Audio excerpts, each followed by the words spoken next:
All right, so I figured that since Lehi in the Desert and the World of the Jaredites is an older and much more unique book, that I probably should read that.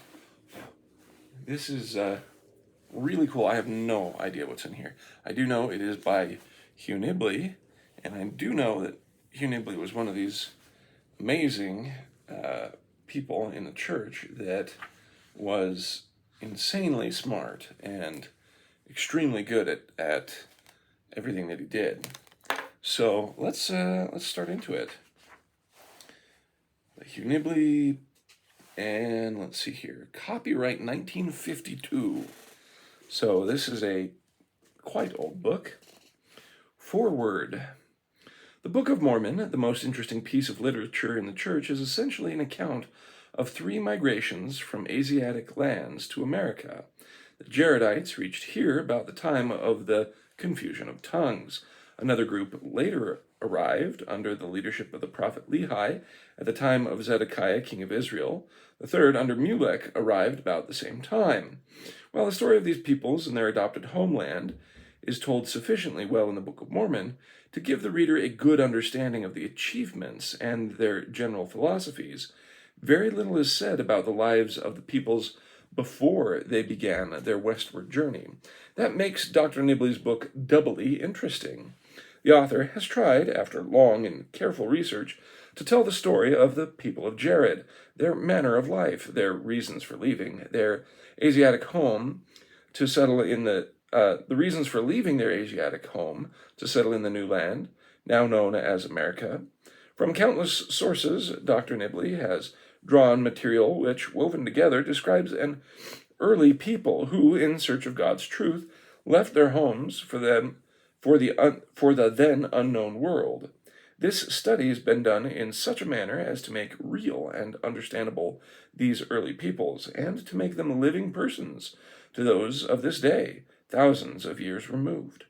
Dr. Nibley has done the same thing for the people who left their homes under the leadership of the prophet Lehi and of Mulek many years later. The cultural life of Lehi's home is described in almost minute detail. Dr. Nibley answers questions which are only lightly touched upon in the Book of Mormon. Who was Lehi? What was his standing in Jerusalem?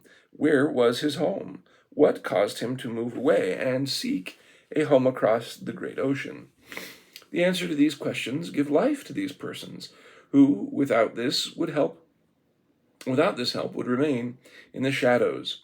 This work by Dr. Nibley also confirms the Book of Mormon story, answers the causes of migration, and explains, on the basis of historical evidence, why certain things mentioned in the Book of Mormon did occur.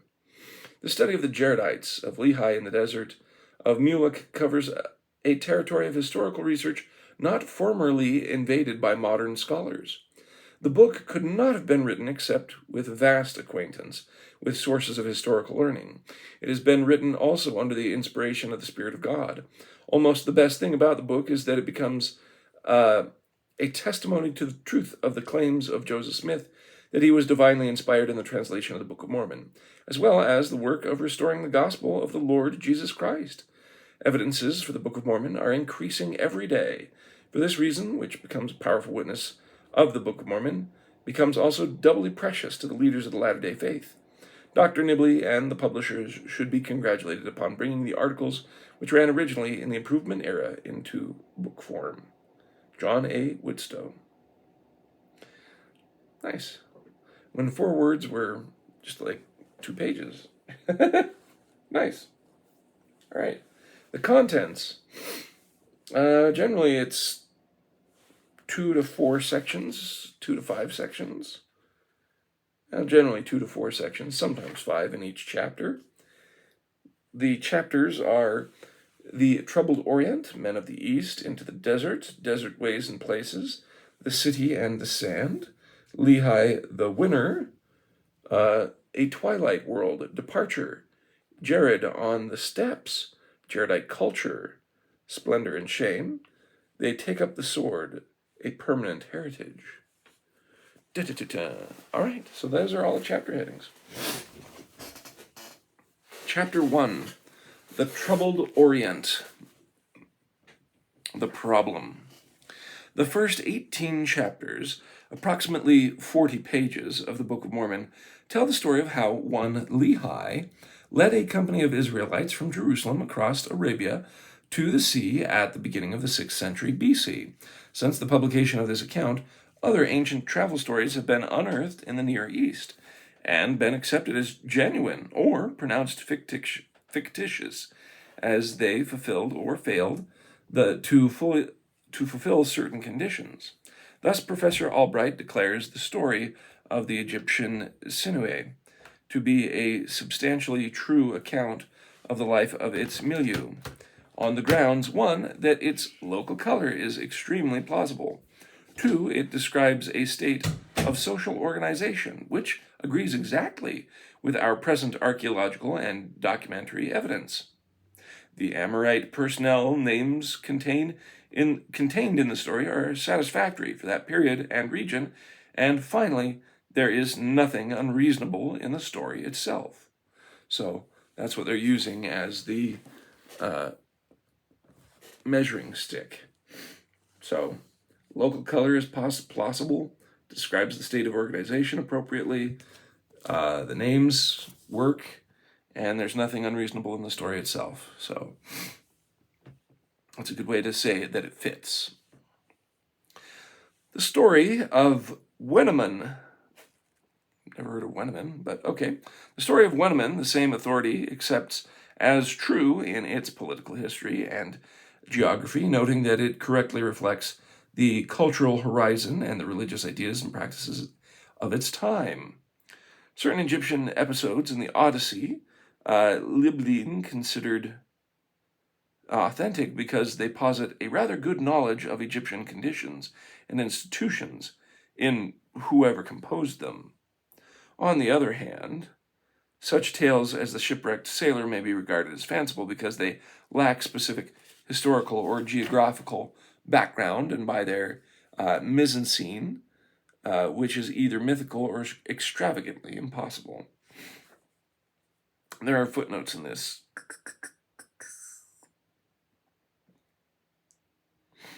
Those are just references, so I'll continue.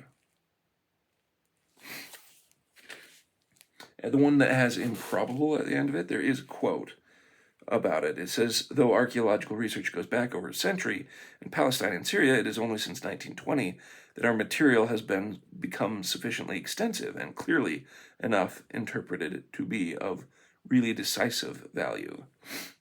So, the good old 1920s when we started raiding Egypt for all it's worth, especially for the British Museum.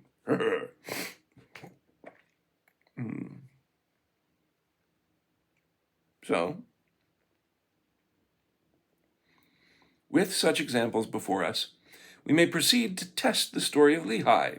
So, basically, since we have one story that is good and why it's good, and one story which is bad and why it's bad, with such examples, we can proceed to test the story of Lehi.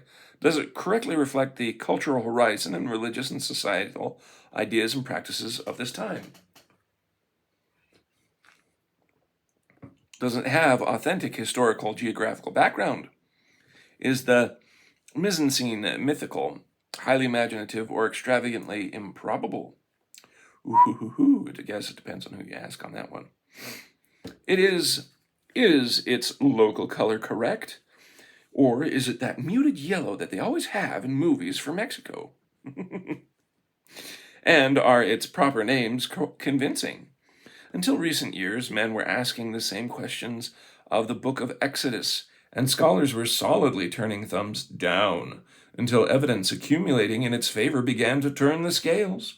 As one student described it, the problem is rather to prove by innumerable small coincidences that which Ebers has so well called the Egypticity of the Pentateuch, rather than to establish any particular historical point by external and monumental evidence.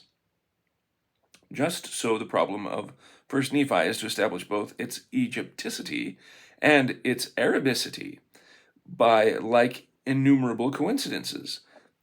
The fact that the Book of Mormon It's a modern text, and yet not modern enough to have exploited the fruits of archaeology, gives it a double handicap at the outset. And yet, in view of the claims made by Joseph Smith, it can plead no immunity from the same exacting tests that have revealed the true nature of documents to known antiquity. If the book can compass those tests, there is no point in arguing about its age and authorship. Virtually all that is known of the world in which Lehi is purported to have lived has been discovered within the last 100 years. Really? All that's known? I think there was a lot more that was gained since then, even. But we'll continue. Mostly within the last 30. So for him, that would have been, if this was 1950. What was it again? No, just before that, and just before that. 1952. So for him, the last 30 years would have been from 1922. Like, that's the early stages of archaeology. And yet, in 30 years, they found so much. And since then, we're 75 years since then, and we've gotten plenty more, I'm sure. Anyways.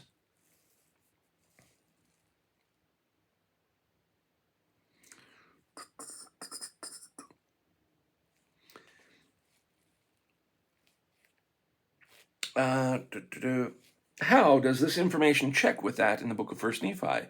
Before we can place the two side by side for comparison, we must describe briefly the nature of the modern evidence. It falls for us into 4 classes. First, and most to be prized, are documents found in the country of Lehi and dating from his very time. A number of these have come to light in recent years: seals, jars, handles, inscriptions, and most notably, the Lachish letters discovered in 1935. These are the remains of the correspondence of a military officer stationed in the city of Lachish, about 35 miles southwest of Jerusalem, at the time of the destruction of both cities, and so gives us an eyewitness account of the actual world of Lehi, a tiny peephole indeed, but an unobstructed one. In these letters, we find ourselves brought into close contact with the inner religious, political, and military life of Judah at this period. Since 1 Nephi pretends to bring us even closer contact with the same society, we have here an important control. That's cool. Never heard of Lachish letters before. I'm wondering if Nahum had been found by this time. We'll find out. The new finds have called for extensive review and reevaluation by the ablest scholars of the situation in Jerusalem at the time of its fall. These learned summaries will save us the trouble and risk of making our own. So that way they don't have to make their own summaries. Book of Mormon descriptions of life in the desert must be checked against eyewitness accounts of life in the same deserts for the same period of time, if possible, since the country and people concerned are among the most unchanging on earth. There are many things that are as true today as they were in 600 BC, providing data of a well-nigh timeless but highly specialized nature, which has been made available in a numerous scientific journals and surveys in the country, with Palestine Exploration Fund Quarterly taking the lead. B, a growing treasury of great classics on life among the Arabs, beginning with Buckhart in 1829, but mostly confined to our own age. Doughty, Philby, Lawrence, Hogarth, Thomas, etc. Great names. I have no idea who he's talking about. C, few Americans realize the language and cultural opportunities available to the serious student in any part of the land. No large city in the United States is without its communities of Syrians, Greeks, Armenians, etc., often fresh from the old country and full of Near Eastern lore. Who would dream that a former driver of camels, a pure-blooded Arab, and devout Mohammedan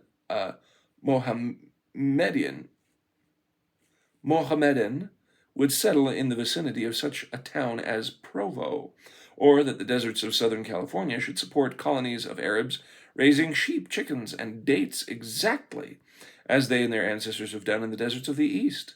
Such people are often marvelous informants, for they have astonishing memories and love nothing better than to reminisce over an all-night game of backgammon. What a great way to get good sources. 4. As a check on such word-of-mouth reports, we have words of ancient poets of the Arabs. The prose story of Beni Hilal is also very useful, both as a standard work on desert migration, as telling a story that parallels that of Nephi very closely on some points. Taken together, these sources allow for a far closer scrutiny of the book of 1st Nephi than would have been possible a generation ago. Though what follows is little more than a general survey, we believe it pursues the lines that a correct examination of the story of Lehi should take, and that enough evidence is offered to justify the remarks with which we shall conclude this study. Section 2.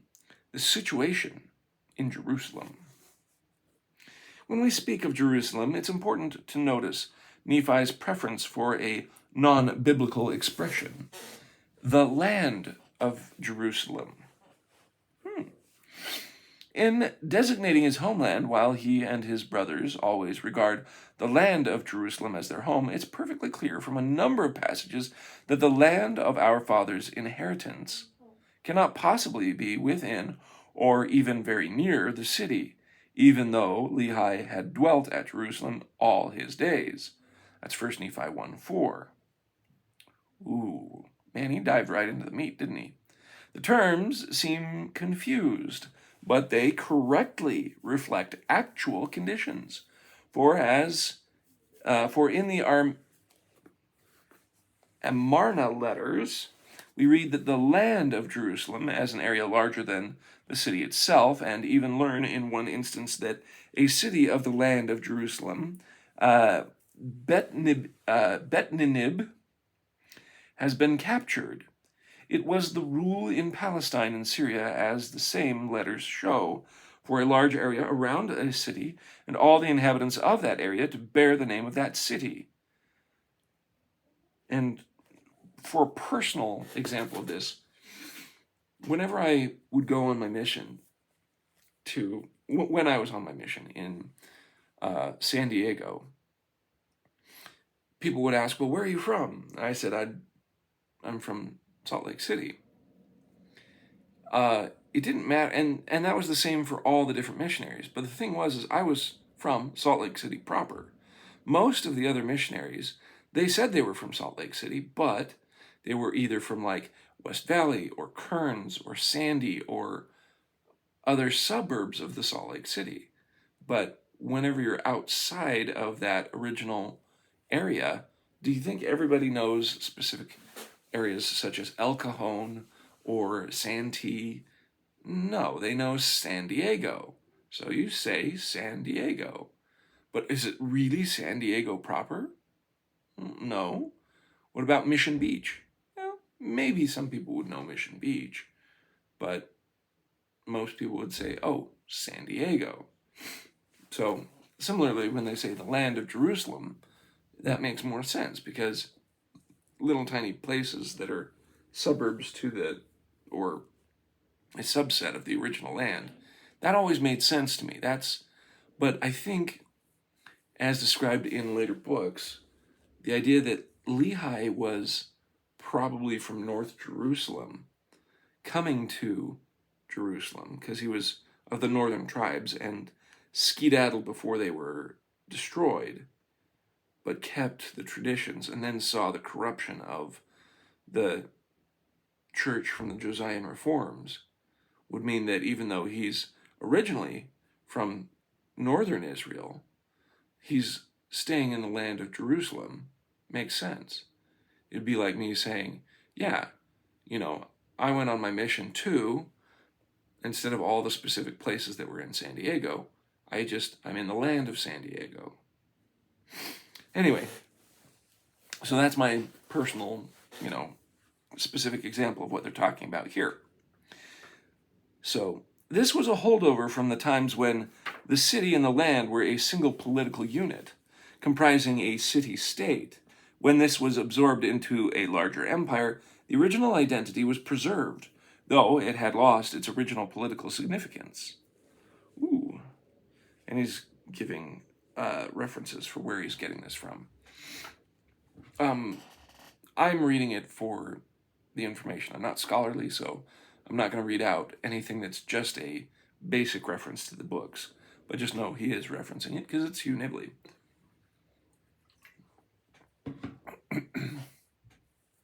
So, in this case, even though my explanation helps people see it in a modern light, ultimately, Hugh Nibley is saying, no, it's not the way Andy's telling it here. It's really because it was the identity that was given at the time, because it's a holdover from city-states, and even if it's absorbed into a different empire, it still keeps the original political land unit all together at once.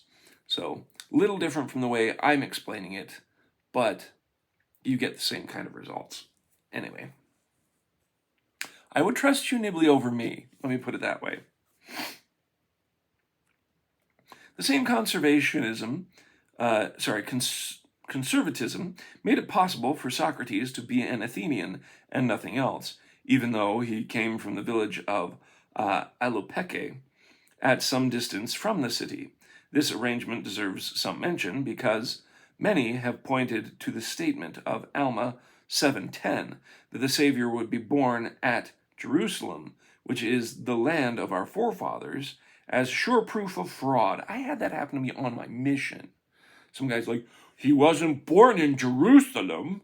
And I'm like, Bethlehem is 5 miles away.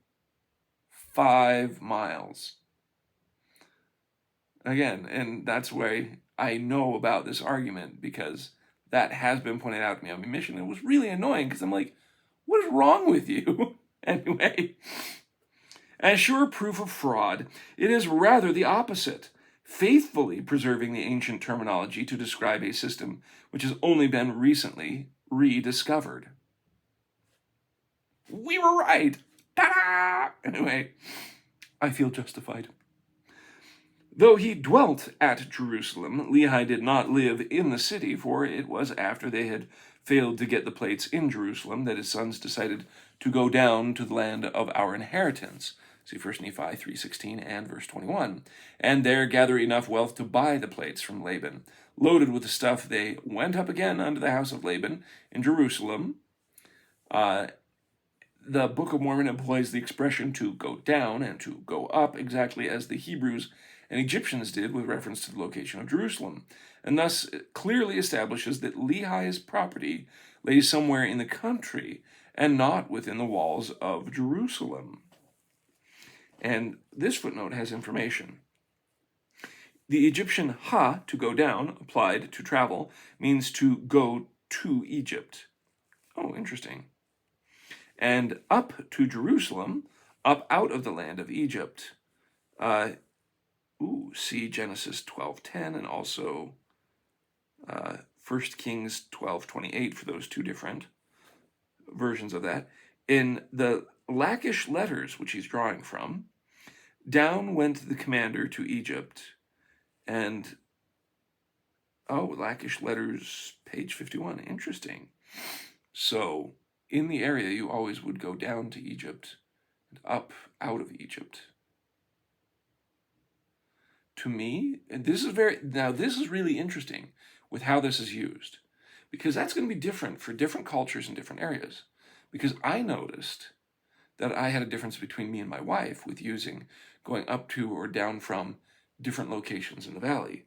Because to me, I would always say, if I was in the mid-valley, I'd say, hey, let's go up to my parents' house because it was north from where I was at. Or I'd say, hey, let's go down to your parents' house because it was south from where I was at. Whereas for her, it was actually literally physically up or down elevation that she would say whether something was up or down from where you were at. And whereas here, it's saying that you'd go down to the land of our inheritance and up to the land of Jerusalem.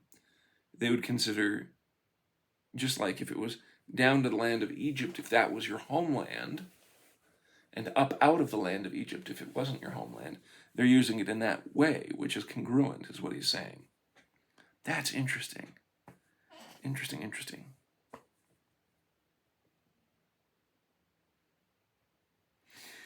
We know very little about the city government of the Jews, save that the elders...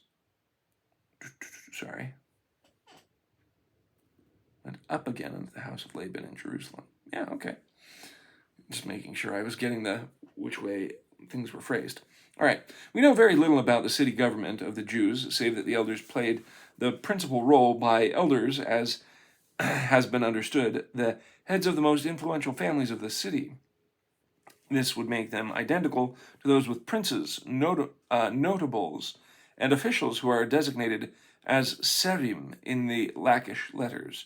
The word serim applies, according to J.W. Jack, to members of the official class, i.e. officers, acting under the king as his counselors and rulers. Those are all just regular references. In the Lachish letters, we find the serim denouncing Jeremiah to the king and demanding that he be executed because of his bad influence on the morale of the people. In accusing the prophet of defeatism, the influential men of Jerusalem were supported by both the majority of the people and by the host of prophets by whose false oracles Judahite chauvinism was whipped to a frenzy, making it, to say the least, a risky business to hold an opposite opinion. Haven't we known what that's been like for the last 10 years? And only recently is it finally maybe starting to change, although there is now political violence among anyone with an inappropriate opinion.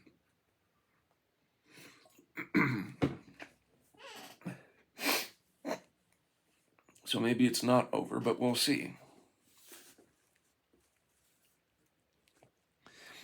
For the government, that's made me remember things like, AI and digital IDs, and along with the digital IDs, a digital currency. The wet dreams of all the tyrants and oppressors of the world. Anyway, we're here for Lehi in the desert. For the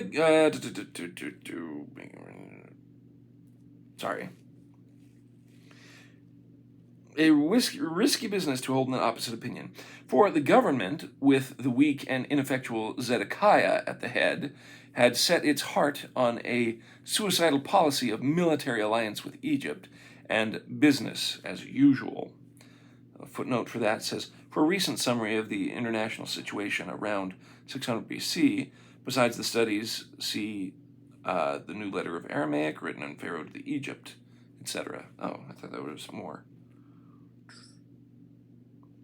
Next one's the artists no longer work only for the court and the temples. They had now to fill orders for the wealthy bourgeoisie. And the rest are just references. Okay. Sorry, just checking. The country had just come through a great economic boom, thanks to commercial dealings with Egypt, which had produced an unparalleled efflorescence of great private fortunes. Phoenician galleys filled the Nile mouths, and Semitic merchants thronged the delta. The bulk of sea trade passing through Sidon, which was from first to last dominated the commercial scene, lists of goods imported into Egypt from Palestine show that the great men of the East took the gold of Egypt in return for their wine, oil, grain, and honey, the first three far outclassing all other commodities in importance. Among inland cities like Jerusalem, the caravans of the merchant princes passed as in the days of our Amarna letters, for there were no real roads until the time of the Romans.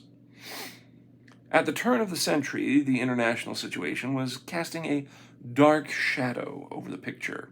Babylon, suddenly freed from other concerns, moved quickly towards a showdown with Egypt, the broken reed with which the leaders of Judah had unwisely cast their lot. Yet the clouds of impending war were not so dark as the shadow of religious laxness and moral decay, which, according to Jeremiah, followed upon excessive prosperity and an over-fondness for things Egyptian. It is no wonder that the Serim, facing problems enough in maintaining the program of business as usual, denounced the melancholy prophet as a traitor, defeatist, and collaborator with Babylon. The country was divided into two factions. The two parties, pro-Egyptian and pro-Babylonian, existed side by side in the land. King Zedekiah, his rulers and princes, and probably most of the people, favored Egypt, while the prophet Jeremiah and his followers advised submission to Babylon. Ooh, submission to Babylon? It was a time of dissension and heart-burning, when divided councils rent the unhappy city of Jerusalem. And as things became worse, in an atmosphere charged with unmixed gloom, Zedekiah stubbornly followed the path to ruin by conspiring with Pharaoh. The alarm was justified, for when the blow finally fell, it was far more catastrophic than all scholars have hitherto been willing to believe. With all, or virtually all, of the fortified towns of Judah razed to the ground, it was not until 1925 that we learned that Tyre actually fell at this time. Whoa! And he's giving footnotes for all this, but it's just references. The fatal infatuation with Egypt, which was largely responsible for the calamity, is a striking feature of the story. Why did the government of Judah stick so loyally to an Egypt that had long since lost the power to compel obedience? For one thing, we now know that cultural and economic ties were far stronger between the two nations than anyone had hitherto supposed. J.W. Jack noted in 1938 that excavations have shown a closer connection with the land of pharaohs than was suspected. The authorities at Lachish were probably using, or at least were accustomed to, the Egyptian calendar and the Egyptian system of numeration in their local records. Though this goes for an earlier time, all indications point to this connection with Egypt continuing unbroken right down to the end of the Jewish monarchy. Woo! And also, if we read the 116 pages by Don Bradley, there's the idea that the sword of Laban and such could have been relics from Joseph, as in Joseph of Egypt, of the 12 tribes. So, considering that they came out of Egypt, then inherited the land of Canaan, and Canaan being a land that needed to be wiped out because it was following after the old ways of the antediluvians, yeah, that's cool. All those new books, just throwing it in there. I know, 1950, just saying.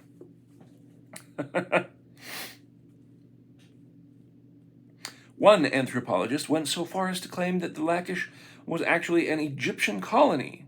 Wow. But investigation shows that the same Egyptian physical type and the same predominance of Egyptian culture prevails elsewhere in Palestine. Let me read some footnotes here real quick. Just talking about different books, excavations at Bessian, Lachish's Illustrating Bible History, ivory from Samaria. Wow. The Pan-Babylonian school of pendulum theory origins has swung westward to Egypt. Yeah, just a whole bunch of references. All right. Recently found ivories, seals, inscriptions, and the preliminary study of mounds throughout the land all tell the same story: overwhelming and unexpected preponderance of Egyptian influence, to the equally surprising exclusion of influences from Babylonia and Assyria. At Jerusalem itself, where excavation is necessarily limited, ceilings on jar handles attest the same long reign of Egyptian culture. At the same time, the Elephantine papyri tell us another thing that scholars never dreamed of, and which they were at first most reluctant to believe, namely that colonies of Jewish soldiers and merchants were entirely at home in Upper Egypt, where they enjoyed free practice of their religion. The ties between Palestine and Egypt were, moreover, of a very long standing centuries of a common Hebrew-Egyptian environment, being necessary to produce the permeation of Egyptian modes of thought and expression into Hebrew, and to load the Egyptian vocabulary with words out of Palestine and Syria. The newly identified Ichtungstexte shows that as early as 2000 BC, Palestine was tributary in large part, at least, to Egypt.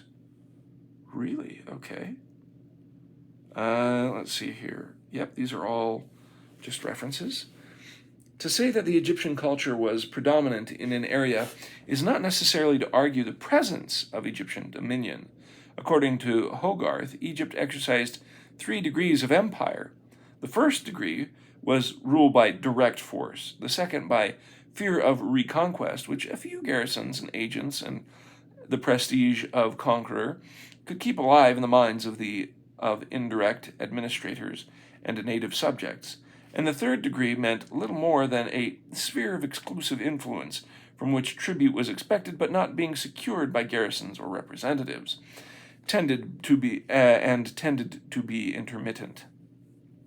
Thus, we see the position of Egypt as the most favored nation in Judah may represent any degree of decayed dominion, even to an empire of 4th degree. It was the Egyptian cultural heritage, rather, than her government that was all-powerful, Egyptian influence being strongest in Palestine after Egypt had passed her peak as a world power. And you can see this as well. Just think of our modern countries, right? America has a lot of influence over the world and culture of the world, and specifically because of computers. The fact that computers were developed, disseminated, and integrated into the world meant that a lot of the world had to learn English. As tricky and weird as it is, because we got it from England, where it was the Saxons, the Normans, the French, the Picts, the Vikings, all intermingling all their different languages into one big pot. But, this is why we have IT guys over in India who speak English just fine. And the cultural influence of America also has spread far and wide. Movies, for example. A lot of people will watch American movies worldwide, and it's just every so often you have really great local movies that are, foreign films to us that do well here. So it's culturally significant that there's a lot of spread of American culture to different areas, and different areas receive it with different degrees of acceptance. Like if you go to China, probably not much accepted. Well, there's some influence, but obviously they have their own program going. But you go to other places like England and South America and other things like that, a lot of countries around the world follow our presidential elections, despite them having nothing to do with it, because who's in the lead of America can change a lot about what's going to go on in the world and have influences on their own country. And, for example, what things happen in Europe or in the UK or in Canada. So it's kind of like watching, soccer or football. Even though they're not in it, they can still watch it and go, woo, or, aw, just like any other fan.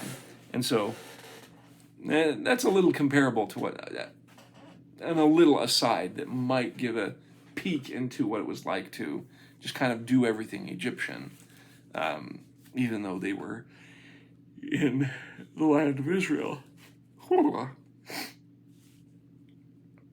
All right.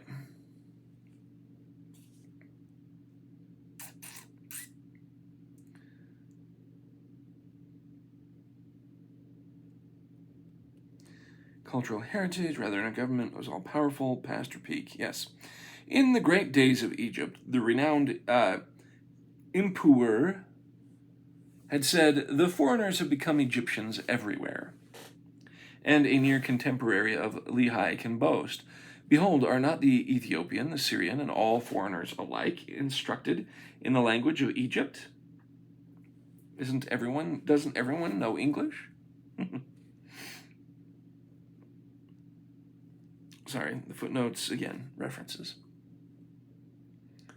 For centuries, it was custom of the princes of Syria to send their sons to Egypt to be educated. There's lots of people who have been sending their kids to America for education. No matter how sorry the plight of Egypt, the boastful inscriptions of her rulers, sometimes very feeble ones, proclaim the absolute and unquestioned superiority of Egyptian civilization to all others. With Egyptians, that is an article of faith.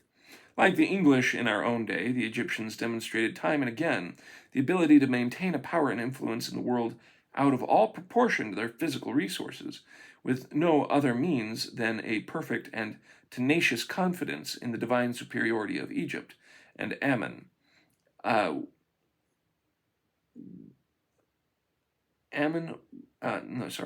Wenamon. Sorry, that was a word cut off by the end. So Wenamon almost succeeded in overawing the great prince of Byblos. Is it any wonder, then, that in a time when Egypt was enjoying the short but almost miraculous revival of splendor that marked the 26th dynasty, with its astonishing climax of world trade, the credit of that country should stand high in the land of Jerusalem? But it is now time to turn to the book of 1 Nephi. How perfectly the author depicts the very situation we have just described. He explains that he does not intend to write a political history, and we must often look between the lines. Yet the amount of information he imparts in the most casual and unlabored manner imaginable is simply astonishing. Consider first the picture of Lehi. Well, he's not giving a political history because it would have been in the other half of the Book of Mormon that we don't have. But consider first the picture of Lehi. Lehi was a very rich Jew. He was proud of his Egyptian education, spoke and wrote Egyptian, and insisted on his sons learning the language. He possessed exceeding great wealth in the form of gold, silver, and all manner of precious things, not manufactured at Jerusalem. He had close ties with Sidon, one of the most popular names in the Book of Mormon, where it appears both in its Semitic and its Egyptian form of Gidgiddonah. Oh, interesting. I had no clue. Let me see here. Yet he lived on an estate in the country, the land of his inheritance, and was something of an expert in vine, olive, fig, and honey culture. So there can be little doubt of the nature of his business with Egypt. Did you catch that? Because I almost didn't. Basically, he lived in a country estate, but he had vine, olive, fig, and honey culture. So because he knew to take that stuff, he was selling that to Egypt. Interesting. Now, this man, coming from one of the oldest families and having most unobjectionable background and education, suddenly found himself in a bad with the people that count. For there was mockery, then anger, and finally plots against his life. See 1 Nephi 1, 19 through 20, which, since they were serious, must have been supported in the high places. For in openly siding with Jeremiah, he had made himself a traitor to his class and his tradition. Members of his own family turned against him, and taking the side of the Jews who were at Jerusalem.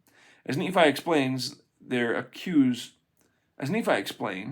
accused their father of criminal defeatism in thinking and preaching that Jerusalem, that great city, must be destroyed. Exactly as the Sarim accused Jeremiah of treasonable talk. So vehement was their support of the government party's point of view that Lehi's two eldest sons shared with the Jews the great crime of plotting against their father's life. Yeah. Nowhere in the dissension and heart-burning that rent the unhappy city of Jerusalem more clearly shone forth than in those impassioned scenes with Lehi's own household. The elder sons, reared to a life of Egyptian elegance and heirs of a fortune that owed much to Egypt, were staunch defenders of the status quo, while the younger sons, less spoiled by all accounts, had been made aware of the real nature of the crisis in Jerusalem, which was not really an economic or political, but basically a moral one. The older men could not see this at all. The people who were in the land of Jerusalem, they protested, were a righteous people, for they kept the statutes according to the law of Moses. Wherefore we know that they are a righteous people. Such was their holy chauvinism of the false prophets, with their gospel of business as usual. The atmosphere of hysteria and gloom that prevails in Nephi's story of Jerusalem is, as we have seen, strictly authentic, and the danger of utter annihilation of Jerusalem that runs like an ominous fate motif through the whole book was, as the event proved, perfectly justified. Language and the Book of Mormon. Okay, so before I go on to the next section in this chapter 1, I think I'm going to call it here for the day. But I wanted to add a few things. So, this was 1953, if I recall right. This is the third time I'm referencing this. Let's see if I remembered it right this time. 52, so close. So 1952. This would have been shortly after, 7 years after World War II. And during World War II, there was a huge bunch of nationalism. Imagine if you were, during World War II, in America, but talking about how Japan was going to win, or Germany was going to win. It would have been very bad form. And similarly, here we have pre-war jingoism being talked about, how, dude, everything's fine. Egypt's got this. Egypt is going to defend us. We're cool. Egypt is awesome. But they didn't have military strength. Egypt didn't have military strength, and so Babylon was coming to marching. But if you were to mention that, well, we also know what cancel culture is like, and violence aided by the either jingoism or cancel culture, whichever one you relate to more, depending on your age. So that all stands in stark contrast, and also the fact that, as Don Bradley pointed out, or sorry, not Don Bradley, Dave Butler pointed out, in the language of Adam, kind of both of them. Lehi would have been from northern Jerusalem, which had already been taken over because of Assyria coming in and destroying it. So he knows, either because he experienced it himself while he was young, or at least inherited it from his parents, the idea that if you are a northern Israelite and came to the south to live and survive, that this kind of thing happens, that you make bad alliances and you don't have the power to back it up, you get destroyed. And he was trying to warn the people because he probably culturally remembered that. And that if that's the case, and they were descendants of the Josephites, from Joseph out of Egypt, and the sword of Laban really is the sword of Joseph, then there's a lot more cool stuff about that, and why they'd have greater ties to Egypt, but also be very wary about what in the world is going on with Babylon, because Assyria had already taken over northern Israel. Now, that's what made them displaced to southern Israel now anyway. So lots of layers interwoven here. And as Hugh Nibley is starting to point out, little bit by little bit, these little things that are just thrown in there, just because, again, he's not giving a political history, because that's on the big plates, which we no longer have. At least his general descriptions really hit home about how things were.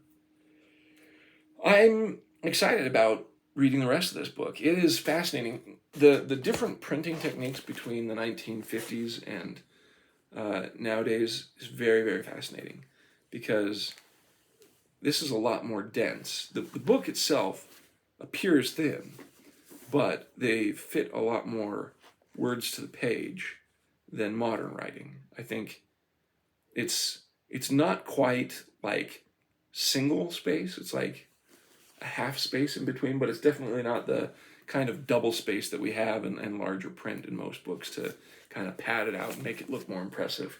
For an example of that, look at Harry Potter. But it is understood that bigger spacing allows for easier reading, and which is really good for kids' books. So no real big complaint there. Yeah, I'm liking it so far. I can tell by Dr. Nibley's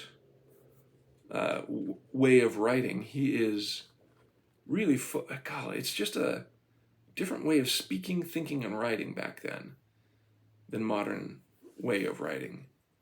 And I don't know, I feel at home in it, and I hope you do too.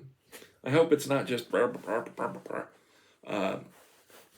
but it's fascinating to kind of get his insights. I think he's going to lead into the idea that he was likely a caravan trader, because he mentioned, well, kind of know what Lehi is good at dealing in, because he's got honey and figs and etc. And I'm like, I wonder if that's going to lead more into it. I'm excited to see where it's going to go, how it's going to develop.